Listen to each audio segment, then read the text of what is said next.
God, we're in the middle of a bubble. This is a nightmare. We should be getting out. In terms of a bubble, if it walks like a duck and quacks like a duck, it is a duck. To me, we are in a bubble. Bubbles inflate further and last longer than anybody expects. But at some stage, we're going to have to say, time to jump out and find the exit. And yet, here they are, pretty much fully invested with the lowest level of cash they've had since 2024. Look at the contradictions. There's lots of things to worry about. If there were nothing to worry about, I'd be worried. One of the most respected economists in the world, we consider him to be entertainment. I think you've just given the chairman a great excuse when that portfolio goes red. I was just following Stu.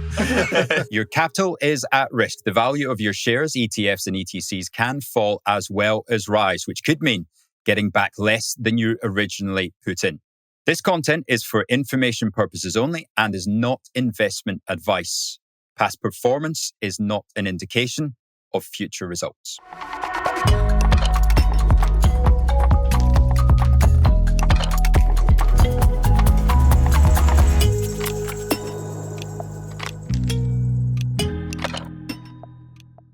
Welcome to episode 15 of The Art of Investing, brought to you by IG, the global investing platform. Now, as always, I'm joined by my co-conspirators, Mr. CJ Fellingham and Mark Spice Holden.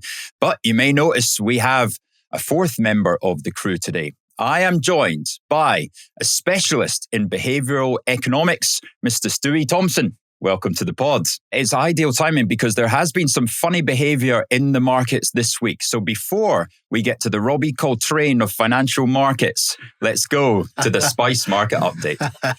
Thanks, Rich. Well, what a week.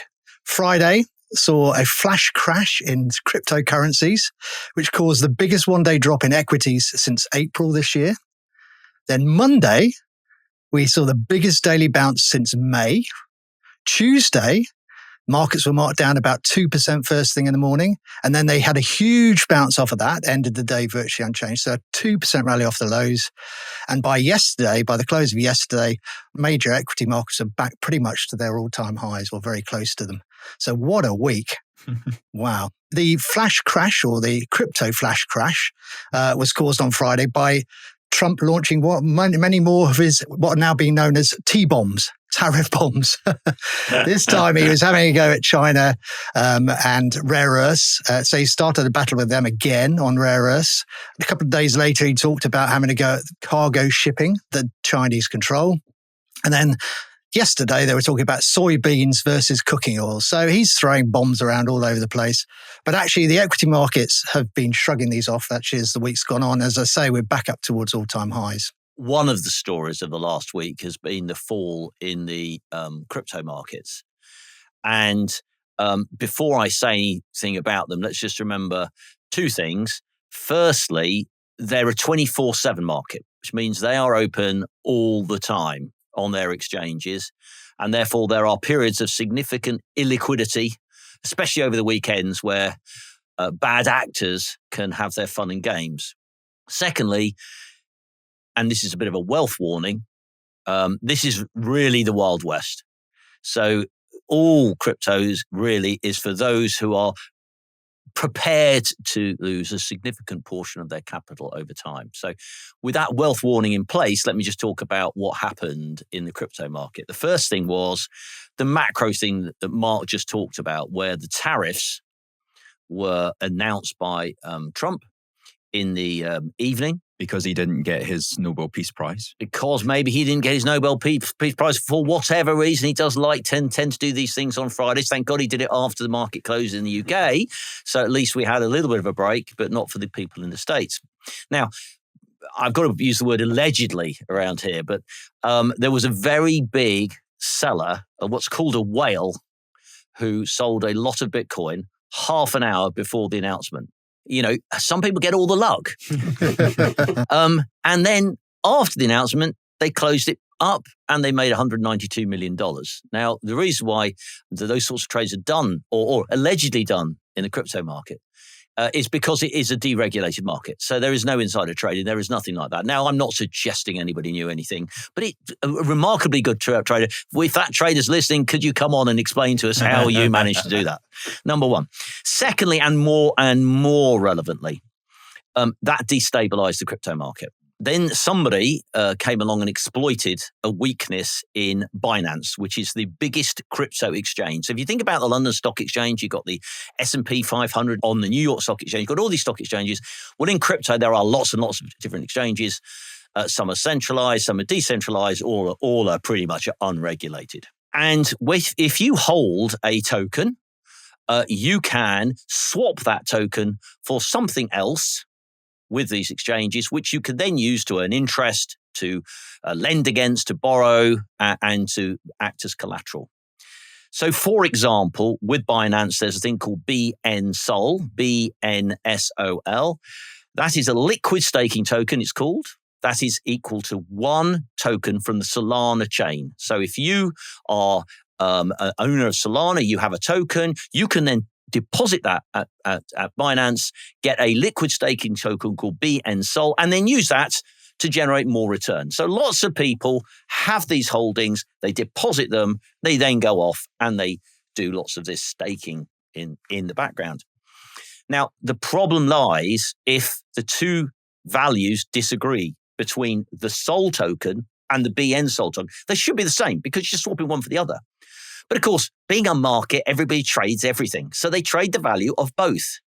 Someone came in and exploited a weakness in the Binance system and moved this BNSOL price down by 80% relative. 80%? 80% relative to the Solana price. So suddenly, you think you're holding X, you've suddenly been reduced by 80% and you can't swap it back into what you originally owned because of that valuation drop. Most importantly, they're using these things as collateral. So suddenly there's a huge collateral call. It's Friday evening. Nobody's awake. Nobody's looking at what's going on. Massive collateral call. All positions are closed out. And suddenly you've got finding people who Friday afternoon thought they had, I don't know, $5 million in their account. Suddenly they've got nothing because it's been collateral. All their collateral has been taken and ripped out. Can we just touch on what collateral is? Sorry, Chris. Yeah, so collateral is a asset that you use to deposit with somebody to allow you to borrow more things or to trade more things. It's there basically saying, I guarantee you're good for your money. It's a bit like in their margin account.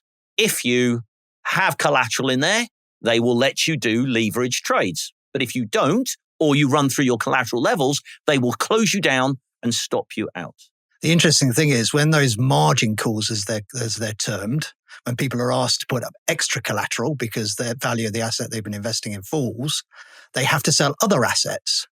And that's what led to the sell-off in some of the equity markets. So we saw NASDAQ fall 3.5% on Friday, just before the close and into the close, and the S&P 500 fell 2% as well.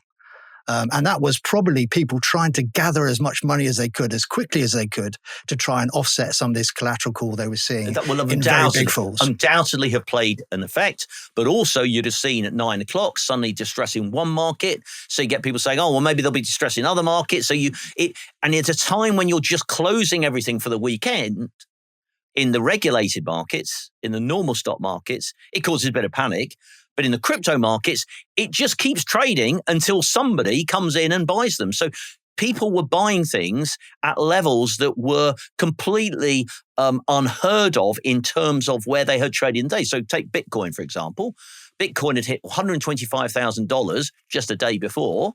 It traded down to $102,000 on that Friday. If you look at all the charts, it never traded down there, but it did trade there because that's where people were transacting business. So, as I said, I'll go back to what I said before. This is the Wild West. This is only for people who are prepared to lose most of their money.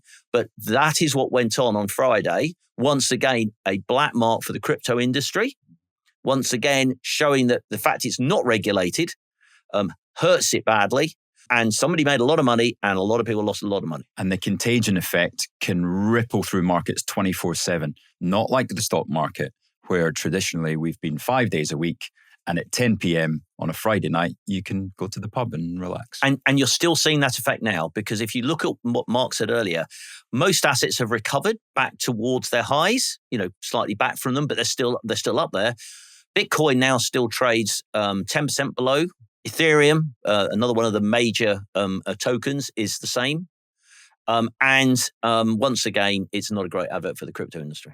Carrying on with the market review, we've emphasized in the last couple of weeks that without data coming from the major US agencies because of the government shutdown, and we're now into the third week of US government shutdown, the corporate reporting season that has just kicked off this week has become really important for particularly equity investors to get an idea of what's happening in the underlying economy. So we've started this week.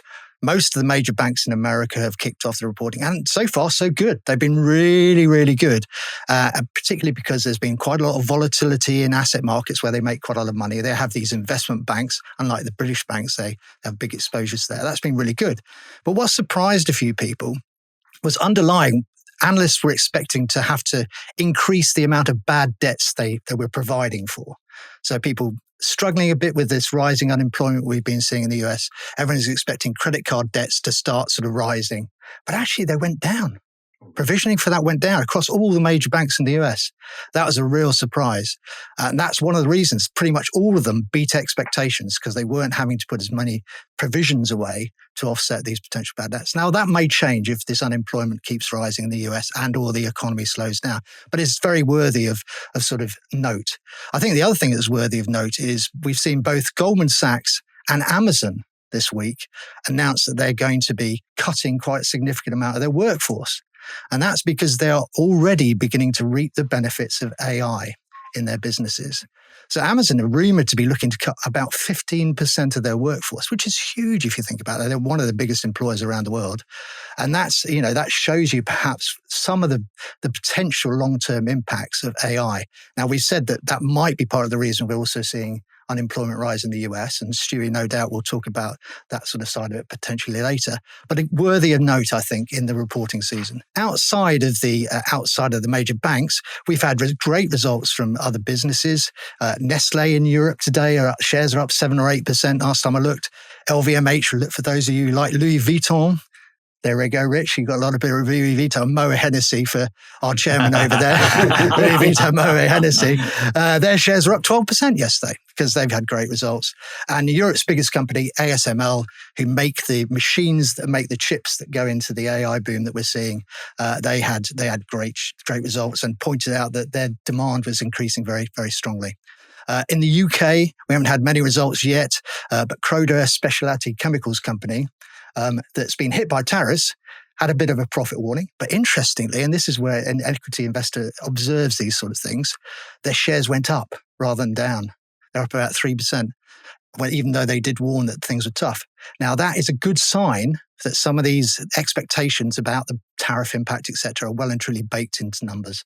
And that's positive. But we're completely ignoring the fact that Whitbread have a profit warning this morning, stock's down 10% on UK hotels. Well, I haven't been to Costa for a while. That's for next week. Forget the bad news. Bad news there. So I just want to say one thing, just to point to some of these inherent contradictions. I'm sure, not being an equity guy, I don't get it.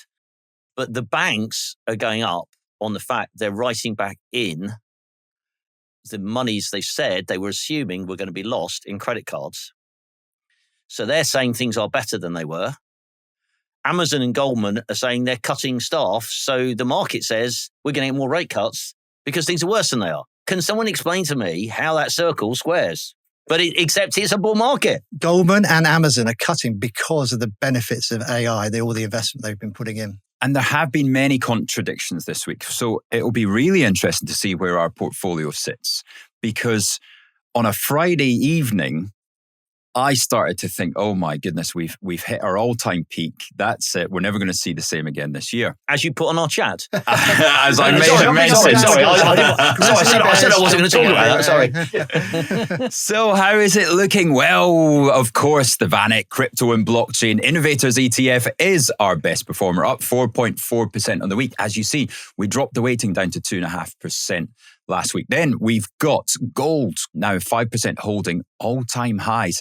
Now, that might not be the case by the time you're actually listening or watching to this podcast. It might be 5% higher, it might be 5% lower, because the safe haven is acting very much like a volatile asset. But for now, we can clock in a 4% gain there. And then our good old world mining trusts.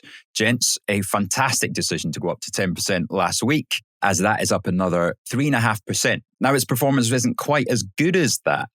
But of course, we make our changes at the close after the podcast comes out. So we've benefited from buying 5% at lower prices, and therefore our profit on the week is 3.5%. What about the underperformers? Well, it is that DAX again. Our worst performer in the portfolio that we've had since inception. DAX down 1.2% and relatively flat since we bought it 9 weeks ago. And then the FTSE 100 was also down 1.2% on the week. And then the S&P and NASDAQ as well. So as you can see, equity markets as a whole, underperformers on the week, but a little bit of alpha coming through in the portfolio choices. So that leaves us up 0.5% for this week, which gives a total return since inception of 8.8%. Chairman, what do you think? Well, I'm remarkably impressed with our timing on Friday to have managed to buy these things after a big sell-off caused by the crypto, which of course we knew was coming. You're the whale.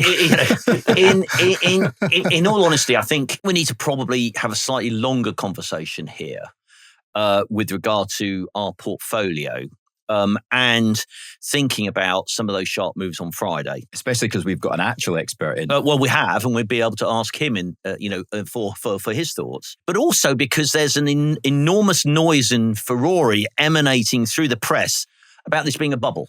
Everywhere I read now, this is a bubble, and whether you believe it or not, everybody wants to talk about it. So let's just have a consideration of some of the people who have been saying things. So this week, we've had Jamie Dimon, the head of JP Morgan, and Citigroup's Jane Fraser, who runs Citigroup, both warning about the frothiness in valuations. A lady called Kristalina Georgieva, who I must say I've never heard of before, but I better not talk about her being my usual opinion of economist. Not why we've got Stuart here to talk about, but she's a managing director at the IMF, the International Monetary Fund, who says stock valuations resemble those prior to the internet's bubble. We had Mark Rowan, a more impressive guy at Apollo Global Management. We talked about Apollo last week with private debt. You know, when I had my little rant about private debt, there'll be more of those to come. He's talking about an erosion in lending standards in private debt markets. Now, what that means is that when there's lots of money and not many people who want to borrow it, you are able to move around the covenants which you lend to. So there might be, you can't borrow more than X. You can't borrow more than Y. You must do it 5 years or 10 years or 50 years. What's happening is people are softening up all these covenants because there's so much money trying to buy private debt that the people who want to issue it can issue it at the terms they want, extremely attractive terms, which is why the banks aren't really doing it. It's these private debt funds. So that's Mark Rowan. Then, remember last week we talked about First Brands going bust. That's cost Jefferies $700 million, UBS $500 million. And one called Tricolor, which Jamie Dimon talked about this week, where they lost $170 million. And as he said, not our finest hour. But there's more. Ray Dalio, one of the most successful investors of all time, founder of Bridgewater Associates, is warning about the bubble-like valuations. You've got Howard Marks from Oaktree Capital Market, a very famous US investor, warning as well. Perhaps most famous of all, Michael Burry. Now, people ask who Michael Burry was. He was the star of the film The Big Short. He was the guy who called the housing collapse, called the fact that the mortgage-backed securities were worthless, spent a year and a half trying to keep his job because he was too early. And that's an important point to think about here. In the end, he was right and made billions. So all these people are saying the market is toppy. And Burry has also been christened Cassandra, like you two have christened me. Oh, right. Okay. Yes, of course. Thank you. Who are we to disagree with these experts? I mean, after all, we're just a group of fund managers who've been working the markets for 40 years. So The point that I want to make is that the key point is not, are we in a bubble or not? I think there's plenty of evidence in many things that there are bubble-like tendencies going on. As always, the question is, when is it going to burst? And that's what I think we would just want to spend a few minutes just talking about now. There are so many people talking about a bubble. That makes me think we're probably not quite there yet. It's a bit like being in the car. Are we there yet? No. Are we there yet? Well, there's so many people shouting about it. I think we're probably not quite there. But I suspect it means we're in the 7th innings of a baseball match. Now, for those who don't understand baseball, there are 9 innings in a baseball match. And so you go all the way through. So we're getting close to the end. We're in the 80th minute of a But we're in the football match, we're in the 80th minute. The last vestiges of a bubble are when the gains get exponential. Now, we're starting to see that in some places, but not broadly across the piece. Now, two things I want people to remember. First of all, we need to remember that if we hold on for too long, it's going to be messy. So we've got to get out at some stage. We've got to, if we think we're in a bubble, suddenly raise our cash levels more. And we understand that, but we've got to think about that. But there are 2 expressions in the city which I wanted to mention here. One is, don't be a dick for a tick. And what that basically means is, don't try and be too cute about this stuff, because you might miss it by trying to get that last 1 or 2%. So we've got to remember that in our mind. We are dealing on a weekly basis in this podcast, so we need to think about that. And the other one of my favourites, which is the city knows the price of everything and the value of nothing. I.e., people who trade all the day, looking at prices all the time, don't step back enough and say, God, we're in the middle of a bubble. This is a nightmare. We should be getting out. So yes, we need to be timing ourselves. Yes, we need to understand it's going to go exponential. But at some stage, we're going to have to say, time to jump out and find the exit. Now, when I look at things, I see us having some defensive positions already. We got our 15% in the 0 to 5 year gilts. We still have interest rate cuts likely to this week. Jerome Powell talked about more interest rate cuts coming in the States, which Mark's been talking about for some time. And these interest rate cuts that are priced into the market, we've still got another 4 or 5 priced in to go. And therefore, the surroundings to me still look as though there is more room to the upside. The one sign that I'm going to be looking for are bond markets. Bond markets are remaining very well controlled. The front ends, the bits that responds to interest rates, we've talked about this before, they are performing very nicely. Interest rates are going to be cut. What does that do to bond prices? They go up. Thank you very much. For those who weren't watching, they were pointing upwards. Thank you very much. So until I see the bond market start to sell off more than longer dated bonds, I'm going to say, well, hold on a minute. The bond market's telling you there's lots of liquidity. There's going to be even more liquidity with rate cuts. Where does that liquidity go? It goes into markets. So there's more. So there's more pressure on the upside. So I think there's more pressure on the upside. We're in the late stages, but I think we're still safe with the positions we've got, and we can see from our performance this week that has worked. Lastly, I want to say, old poker expression. If you're playing poker, look around, wondering who the idiot is, it's probably you. I hope I'm not the dick for the tick. Well, I would like to introduce another couple of terms. One we've already spoken about. It was Alan Greenspan's description of the market in 1997, long before the dot-com bubble burst. And that was irrational exuberance. Now, we've covered that already, and we decided, no, we're in rational exuberance at the moment. So today I'm going to take you back to 1929. And the UK Chancellor of the time was a gentleman called Philip Snowden.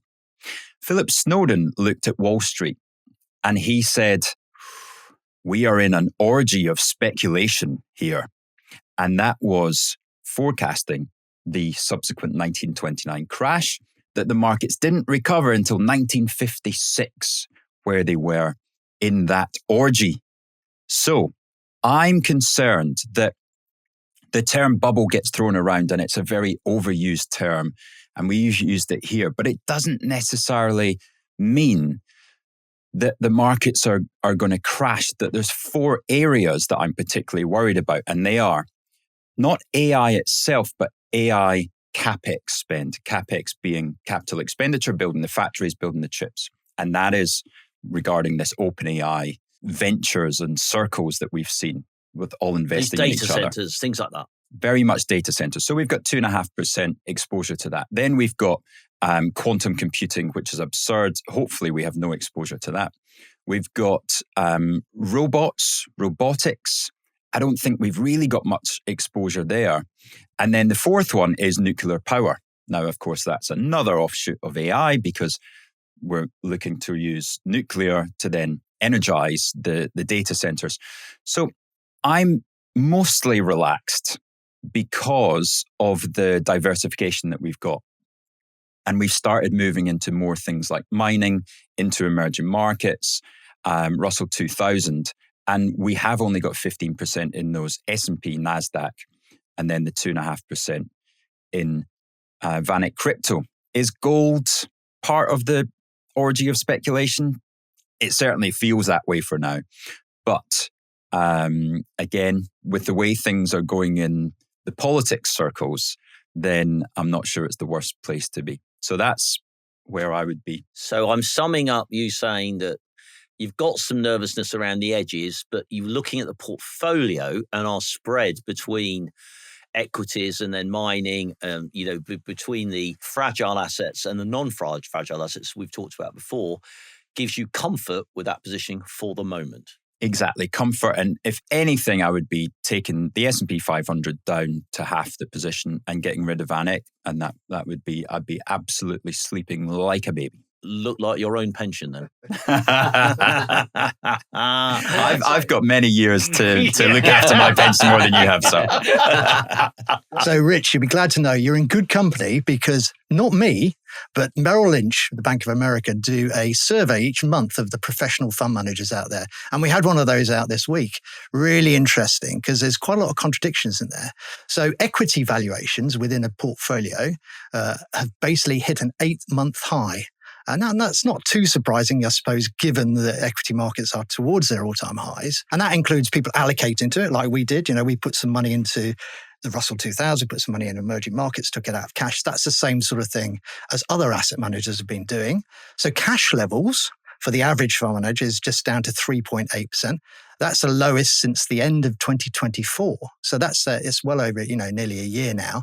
That's the lowest level it's been for 2 years. Bond exposure, so some of the protection that people normally buy when they're worried about markets being too high, is at its lowest level since 2022. That's interesting. So, very low level. And we're not positive on bonds. We've obviously talked about this before. Now, growth optimism, where it seems to have changed. People have become more optimistic on the outlook for the US economy in particular over the next 12 to 18 months. Whereas if you went back a month or 3, people were worried about the prospect of potentially a recession. So that fear is eased. And obviously Stu will be able to talk about that perhaps in a minute. And inflation worries has also sort of diminished a bit, although there are people worried that there is some tail risk coming in that side. But the big concerns lie around, as you say, the valuation in AI stocks. 54% of the people believe AI stocks are already in a bubble. That's what they believe. And a record number of 60% of them are saying that global equities are overvalued. And yet here they are, pretty much fully invested with the lowest level of cash they've had since 2024. Look at the contradictions. Now, you remember this, you will say this all the time. There's lots of things to worry about. If there were nothing to worry about, I'd be worried. But there's always something to worry about. And yes, this is just one of them. Our listeners know we're taking a fairly high risk approach in our portfolio. We've got some good stocks. We've performed well up till now. And they're probably sitting at home thinking, well, when should I be selling things? When should I be getting worried? Every time they look at a newspaper, it's saying, people don't look at newspapers anymore, do they? So every time they look at their screen, it says, terrible budget coming, terrible this coming, everything's in a bubble, the world's in a terrible place, Trump is awful, blah, blah, blah. And they're looking and they're going, well, how the hell are markets doing what they're doing here? So the thing I'm trying to reach for is, what's going to be the trigger for you, Mark, as the real rampant bull amongst us? What's going to be your trigger for saying, do you know what, even I'm now thinking we should be raising more cash quite rapidly? I think there are two things that can happen. One is you see an absolutely stupid deal of some sort. Now, we are seeing some of these circular deals that are worrying, and I said that last week. I am concerned. That's my biggest concern, these circular deals. But I explained that I thought part of the reason for that is that maybe companies think their equity is too expensive, which is why they're using it as cash, or they think that they have to get a move on, get involved in this AI revolution, otherwise they're going to be left behind. I've considered it, and I think that is more the reason that they are doing all these deals as quickly as they can. And the Americans are leading the way in that. They want to be the world leaders in AI and its application. And I'm sure that's there. The other thing is if a central bank makes a mistake, and by mistake, I mean that they, rather than cut interest rates or keep them the same, they start putting them up. The minute you see that, I think that would be a policy mistake. And therefore, that could well be the point where markets turn heavily. And does that include not cutting when you expect cutting? So yes, we've got 5 priced in at the moment. So if Jerome Powell, the head of the Federal Reserve in the States, came out and said, I'm going to cut once more, which is what he's just said, or maybe I'm going to cut a couple of times, but then I think that we would then be at a neutral rate and we don't need to cut anymore until we see a lot more evidence. Would that be enough for you to go, oh my gosh, everyone's expecting 5 cuts, that's only 2. On top of these valuations, watch out. I don't think so. I think if they put rates up... So you think up is actually needs to go up? So this actually happened in 1999. Remember, the Fed actually put rates up to try and control the exuberance that was going on in the internet.com bubble. Happened in 2008 as well, with the Bundesbank. Yeah. You remember, not the Bundesbank, the ECB. So there you go. You've got 2 perfect examples where central banks have moved against the tide or tried to control the enthusiasm. It may not have happened on that day, one day, but it certainly eventually happened. So in 1999, if you ended 1999, the Fed put rates up, and by March 2000, the internet bubble was over. Grow your portfolio with IG. Invest £50 with IG and get a free share bundle worth between £40 and £200. Make your first investment into an ISA, general investment account, or SIP by the 31st of October and benefit from commission-free investing, as well as 4% variable interest on your cash. Other fees may apply. Terms and conditions found in the show notes or on ig.com/UK. Kickstart your investing journey with IG today.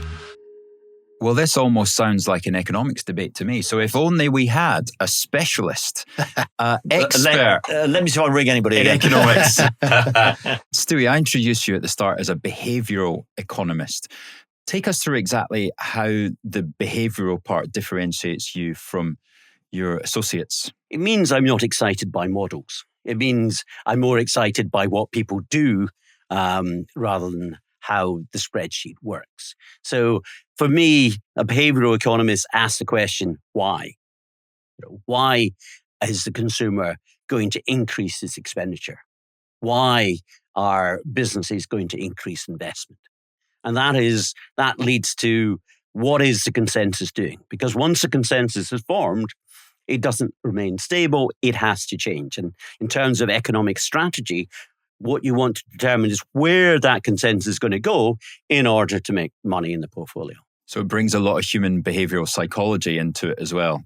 Absolutely. Economics is the base for all life, but it is run by humans. And that's why I went with the financial markets own Robbie Coltrane. Of course, back to a little nod to that great program, Cracker, back in the day. You like to look at all the clues around you, and rather than just build the model, actually look at what consumers may well do in the future. Yeah, you got to see the wood for the trees. You've been listening very patiently to us wittering on. What's come up in the conversation so far, and what do you think? Well, my first question is, has Spice ever seen a rate hike that he actually likes? In terms of a bubble, look, if it walks like a duck and quacks like a duck, it is a duck. To me, we are in a bubble. But I would also give the recommendation of one of the greatest economists of all time, John Maynard Keynes, who said that bubbles inflate further and last longer than anybody expects. And I agree with Chris, it's always the bond market that is the canary in the coal mine, because government bonds, they're the base of the investment tree. And when government bond yields start to rise, when there is competition for capital, that draws money away from the other markets. Stuart, it's probably worth explaining what competition for capital is, because we've worked together before, and this is something that is ingrained in myself and Chris now, because you've talked about it a lot. He never took any notice of you then, remember? No, but I think for our listeners, it's a really interesting concept, actually. What we mean by competition for capital, that is where you've got rising bond yields, investors say, oh, look, I can get 5%, for my pension from a government bond. That'll do me. That is enough for my portfolio. Now, clearly, where rates are at the moment, where they see the liquidity, where markets, risk markets are rising rapidly, we're not seeing that competition for capital. But there comes a point in the markets when rising bond yields triggers. And very often what happens is that the central bank, having eased policy, recognizes it's made a mistake and reverses that. We're talking about potential Fed, Bank of England rate cuts in the next few months. But the markets are doing well. The liquidity is plentiful. They're taking insurance against slower economic activity. They're taking insurance against volatility. But that can be a mistake. And what happens when they add more alcohol to the punch bowl, then what's wrong with that? Well, the role of the central bank, is to take it away. is to take it away just when the party gets going. Now, clearly they haven't done that. The party is in full swing. So at some point in the future, the central banks are going to take fright about the liquidity that they've created, about the froth in the markets. And it's that reversal and the increase in bond yields that it creates that triggers what we call the competition for capital and triggers the market correction. What's going to happen in 12 months' time when we see many more of these stories of Amazon and Goldman's cutting labour force? So unemployment's going to be 5% and above, but inflation's going to be 4% and above. So they've got that two-way pool because they've got two targets. Which one did they decide to go with? Stagflation is a central bank's ultimate nightmare. And very often, central banks will be tempted to support the economy. But history tells us if we let inflation rip, it's much worse. So ultimately, the central bank has to focus on inflation, and that's when it has to start tightening policy. And if I was to come in there, Stu, and I totally agree with what you say there, I think it's the bond market that's going to tell you when this is over. Remember, the central bank's last experience of inflation was not comfortable. They were saying this is going to be temporary inflation in 21. They said that, inflation's up a little bit, but it's then going to come down. Of course, inflation then went roaring. This helps me in my view, which is, as you know, that we are going to get some rate cuts, but we're not going to get 5 of them. Because when I look around markets, I totally agree with you. There's clearly loads of liquidity around. Otherwise, they wouldn't be trading all-time highs in everything. There's masses of liquidity around. And, that doesn't strike me then as a reason why you are cutting rates. In fact, I would go further. I would say the only reason to cut rates is if the central bankers believe the AI story is going to make a lot of people unemployed. If they're wrong, they're going to have a real problem here. So once again, the bond market will tell you. The bond market, you will see the bond market start moving first. We've discussed the bond market a lot in these pods. And one of the things that we know throughout our life is the bond market sees it first. That's where you will see if upward pressure starts on yields at the long end of the maturity spectrum, and you start seeing that come through, that's when the equity market, I think, will have a glance. Do you not think that we've seen a lot of people worry about the impact of tariffs on inflation? That's where Rich gets to his 4% inflation. He thinks the tariffs, but every central banker that I've been listening to or talked to think this is a transient sort of period, and that will drop out. So by this time next year, the tariff effect will have gone. Now, on the flip side, you've got the benefits potentially of AI improving productivity, improving efficiency, and that should help inflation come down. But more importantly, in the background, for the world as a whole on the inflation side, you've got China who have deflation. And they're basically trying to export that deflation, or they can't sell as much to the Americans as they want to, so they cut their prices and they sell them to the Europeans or the UK or Japan or wherever they do. So China are busy exporting all of their deflation, all their goods at a cheaper price than they really should do. And that is helping dampen inflation elsewhere in the world. And I read somewhere this week that one of the ECB members is even talking about worrying that they're going to go below their 2% inflation target, which means that they may have to cut rates again. And they're already saying they're on pause. And they're beginning to, in the back of their minds, worry about deflation. And that's really interesting for me because this is such an early stage of things like the China export of deflation and potentially the impact of AI. Yeah, I think that's really important, China's export of deflation. And I agree with the speculation that China's playing hardball with rare earths is because its exporters are really struggling with margins. They're getting squeezed, and that's causing the global deflation. Central bankers can be a bit nerdy about tariffs because to them, inflation is the continual rise in prices, whereas tariffs, theoretically, ex-Trump, are one-off. But it's the feed-through of those tariffs. We're not seeing the tariffs feed through all at once, as a central bank would say, a one-off. It's been fed through gradually, and that's having an impact. We're not going to see, from the tariffs, a big spike in US inflation. But what we're going to see is a gradual ticking up. And for me, it's not that, we're going to 5-6% in inflation in the States, but we're going to remain above 3%, and that 3 to 4%. We're going to remain in a very uncomfortable state for the Fed. And at some point in, the next 12 to 24 months, the Fed is going to have to respond to that level of discomfort. And it may well be that they'll wait to see how the economy progresses, because we've got obviously the big, beautiful we love the budget.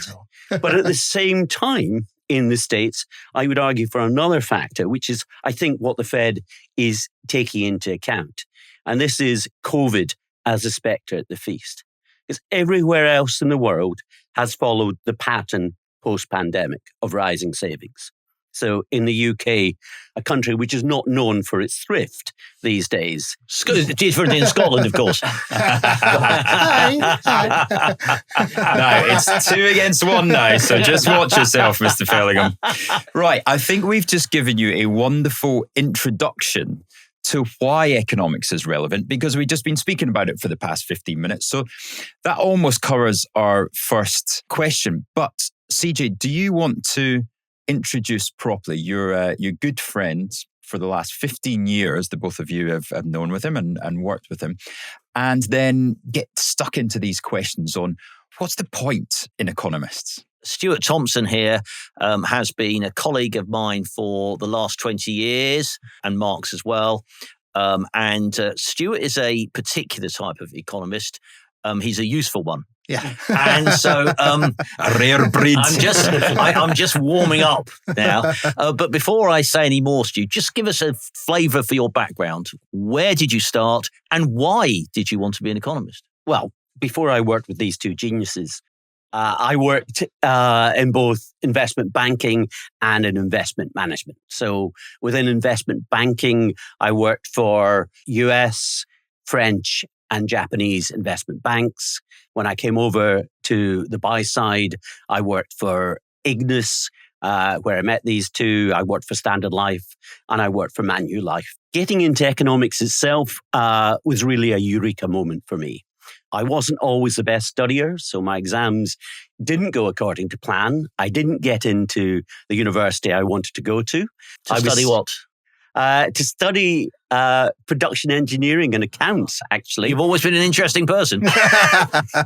Yes, well, I kind of rose above that, but I was in a deep funk when I was sitting in the armchair reading the university course guide, and I came across economics. And it was truly life-changing, that moment. I found my career soulmate, and I went off to Edinburgh University. I did economics with a quirk. So I sat in the marketing courses and did consumer behaviour from the people who have to make money out of it, rather than economists who make graphs out of it.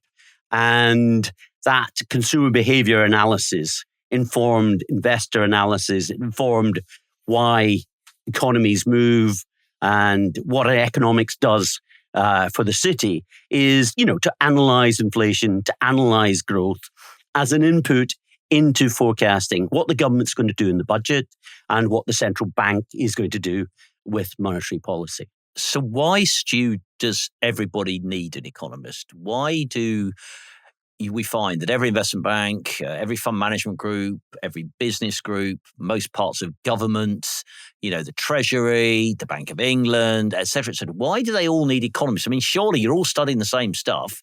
I mean, how many views can there be? Well, if you listen to the great George Bernard Shaw, he'll tell you that if you lay all economists end to end, you'll never reach a conclusion. But let me tell you a story about Wayne Angel, wonderfully named economist. So after the dot-com bust, an investor in the States sued one of the major investment banks there, a company called Bear Stearns, and he sued because he'd followed Wayne Angel's forecasts and lost money. The head of Bear Stearns stood up in court and said, Wayne Angel, former governor of the Federal Reserve, professor of economics, and one of the most respected economists in the world, we consider him to be entertainment. In other words, we expect him to write weekly reports to send out to clients to generate business. I think you've just given the chairman a great excuse when that portfolio goes red. Yeah. I mean, I was just following Stu. Entertainment only.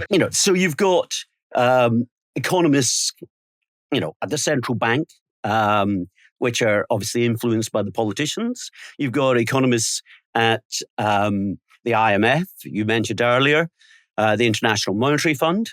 Their forecasts have to be in agreement with governments, so there's politics there. So there's a lot of politics in how economists work. That's great to hear, but isn't that just an excuse? When people get it wrong, they say, it wasn't me, Governor. I was being lent on by somebody to have that view. The chairman, sorry.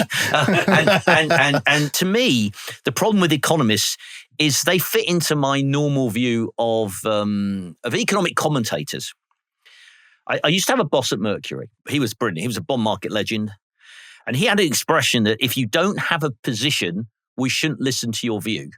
And what he was basically saying was, if you're not experiencing the gut-wrenching disappointment when things go wrong, or the joy when things are working, you can't really judge what your view is on anything, because you've got to face the conclusions of what you're saying as that investor.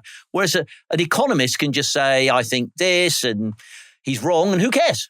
And he says, that, who's wrong? It doesn't matter. My forecast said this. Yeah, my forecast was this. I thought that was going to happen. I was completely wrong, but hey, never mind. Now, it's a perfect example of that. Perfect example. And I've got many, but I'm only going to do one because otherwise the yellow and the red card's going to come out. And we talked about it earlier, the non-existent recession in 2022 and reaction after COVID. So after COVID, everybody cuts rates. We do lots of QE and all that sort of stuff. Money supply picks up, inflation picks up. Every economist, well, perhaps not you, Stu, but most economists say it's temporary. This is not a problem. We carry on feeding the animal that's the bull market. Mark's getting happier and happier. Inflation's picking up, but nobody's doing anything about it. Suddenly inflation's 10, 12%.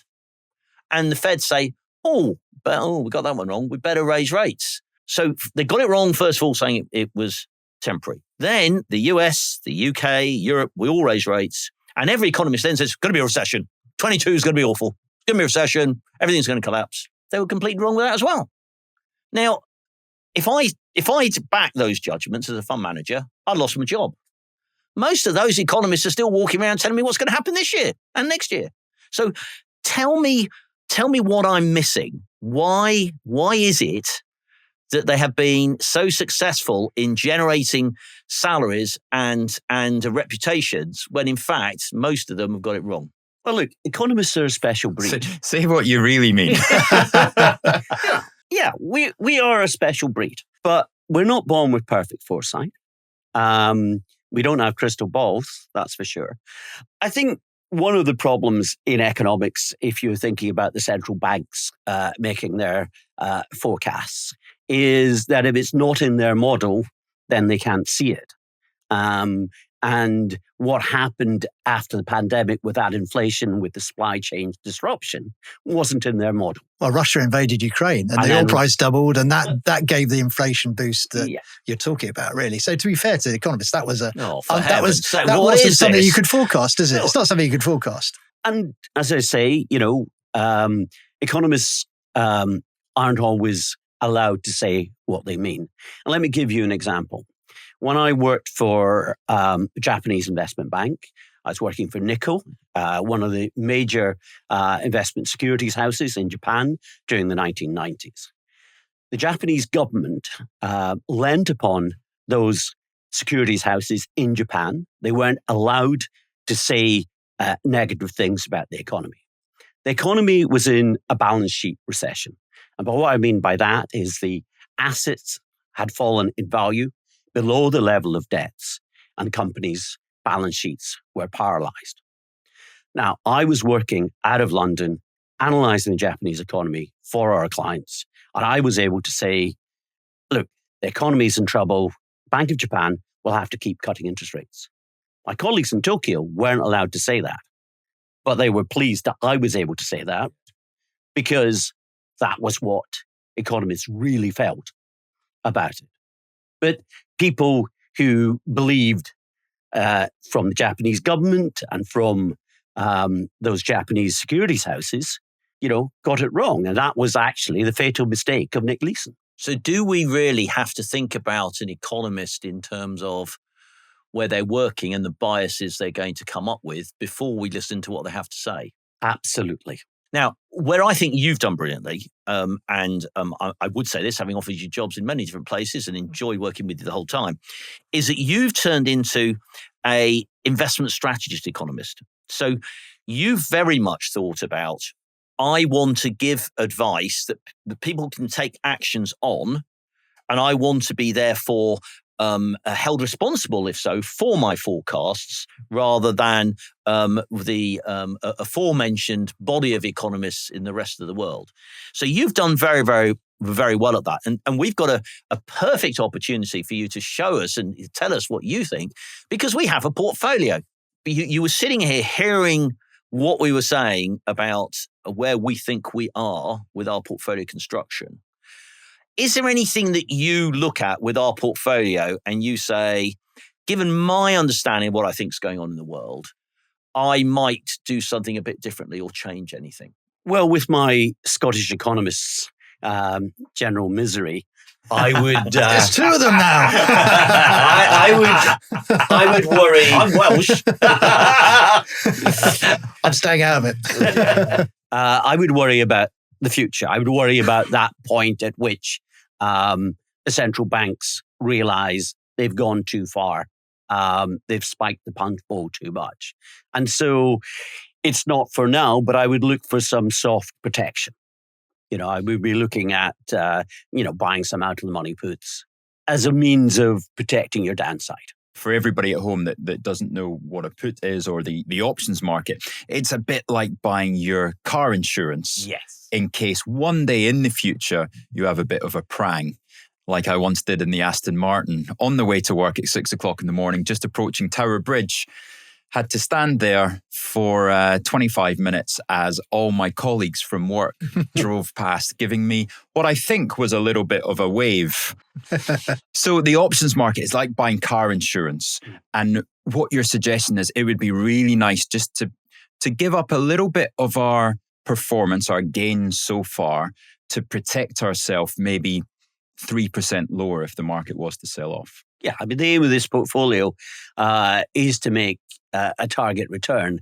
It's it's not to become billionaires. So you're not pushing the risk. You don't want to push the risk too far. And by taking some soft protection, you help protect the downside. So in this portfolio, we can't really buy puts, or because a lot of we want people to be able to put this in their pension fund or their ISAs and their SIPs. So there are other assets that give you that sort of protection potentially. There are obviously government bonds. So first of all, that would be a traditionalist's thought of how you would buy protection for when equity markets sell off, bond markets should rally and prices go up and yields go down. That would be a traditional way of doing it. And we have to be, we have got quite a lot of what we call anti-fragile assets in our portfolio, which is gold and copper. And we've put the crypto blockchain in there because we thought that would act as it, and it's acting in different ways. But it's been more like the best equity you've ever bought. And we've got some cash and short-dated bonds. How would you do it, given the constraints on what we could probably buy? Given the available assets that you're able to invest in, I would look to increase the gilt share. Wait until after the budget, because we want to see what Rachel Reeves says. But after that, we'd expect to see the Bank of England lower interest rates. So increasing the share of gilts in the 0 to 5 year area benefits from these lower interest rates, but also acts as soft protection against any market correction. Where do you take that money from? I would tend to slice down the NASDAQ and the S&P because these are the markets that have done the best. Now, that sounds surprisingly like another Scotsman on the panel that is... Two Grizzlies. Wondering. But if we go back, we mentioned Michael Burry earlier on. I'm fascinated, having heard your thoughts here. I wonder, tell me, how did you get on around 2008? Were you working with these gents then? Did they put you under pressure to make decisions as well, like they just have?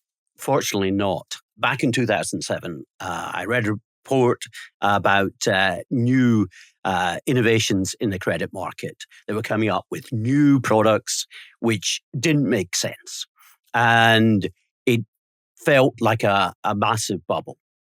So we looked into where base rates could go in a collapse in a bubble. And in February 2008, we forecast that base rates would reach 0.5% by the end of the year. What were they at that point? They were around 5.25%, I think. So we went bullish. Which means when you say you went bullish bonds, just for our listeners, you bought exposure to the bond market because when yields fall, what do prices do? They go up. Thank you. So we increased our exposure to government bonds. That proved to be a slight disappointment because a couple of months later, the Federal Reserve organized a bailout of the aforementioned Bear Stearns by JP Morgan. The market believed that the problems were over. And so equity markets rallied, bond markets fell, but we held our nerve. Fortunately, we didn't have the chairman to oversee our portfolio. And we held our nerve. Wow. We had many like-minded, we looked into like-minded people. There was a great economist at unmentionable US investment bank who was also predicting this. Indeed, by the end of the year, he was told if he ever got it so right again, he'd be sacked. We also, I remember going to a conference organized by the infamous Lehman Brothers, and they gave their analysis. And as we walked out of it, I turned to my friend and head of rates, Russ Oxley, and said, if they're right, and I believe they are, we have just heard the most elegant suicide note in history. And was it Dick Fould or was it their chief economist? It was their economists. It was their strategists. We had all the senior people there. And they were, this is going to be a problem, but we are going to survive. And which they didn't. Clearly, history proved them wrong. But yes, we made a lot of money that year for our clients. Sounds a great story. I mean, to go from 5.25% to 0.5% rates and predict that. It was unprecedented. And that's an unbelievable Yeah. situation. And I have to say, we weren't working together at the time because if we had have done, then I might have made a lot more money that year. But that's another story for another day. Obviously, we've covered most areas now, Stu. Obviously, talking point for everyone, and week in, week out, we talk about it on this podcast, is the AI revolution. So do you believe it's real? Do you believe some of the impacts that are being talked about at the edges, like this rise in youth unemployment, but potentially the offset of big productivity, etc., and a second industrial revolution, if you like? Do you believe that's real? And how would an economist view it? Yes, I believe it's real. And I'm also a great believer in long economic cycles. So I think for this decade, unfortunately, we are living in turbulent times, or as the Chinese might say, may you live in interesting times. These are very interesting times, but they lead to much better times. And I think it's important to see beyond this turbulence, to see what happens to the global economy when all these technologies feed through. Now, that's more likely to be the 2030s than the 2020s, but it will be very good for the global economy. And when you say it's good, is that in productivity, profitability, employment? How does an economist think? What do you think is good? So it's about productivity, because productivity is what matters to people, because that's what drives real incomes. And with real incomes growing in the next decade, that disperses into new forms of employment. And so that absorbs the workers who are displaced by this new technology. And we have a much better standard of living, way of living. And yes, I'm very optimistic. But we still have to get through the rest of this decade. And when we have new technology, when you have revolutions in communication technology, you do find turbulence. That's the history of the world, part 570. Stu, that's been fantastic. Thank you so much for coming along today, sharing your wisdoms with us. I hope it hasn't been too much of a traumatic experience to bring back the old asset allocation meetings. I hope you're not going to have to go and have a lie down somewhere. But it's been really great, and thank you very much. So I think you'll agree that's been a wonderful week, deep diving into economics and the background of what we discuss every single week. If you have some questions on this episode in particular, gentlemen, where should the viewers write into? The Art of Investing at IG.com. Thank you very much for viewing. And if you've enjoyed it, please give us a like, a subscribe, and tell your friends about it. We'll be back next week. We look forward to seeing you then on Friday.